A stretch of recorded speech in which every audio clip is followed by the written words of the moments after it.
Sodium thiosulphate যৌগে সালফারের জারণ সংখ্যা কত?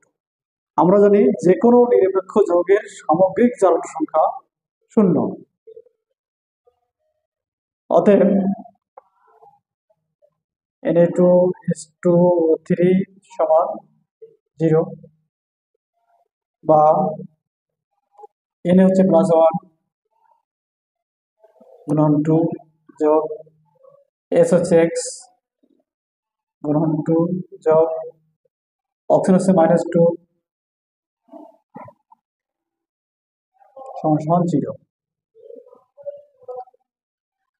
বা 2 + 2x - 3 × 6 0 বা 2x - 4 সমান 0 বা 2x সমান 4 বা x সমান 4/2। অতএব x সমান 2।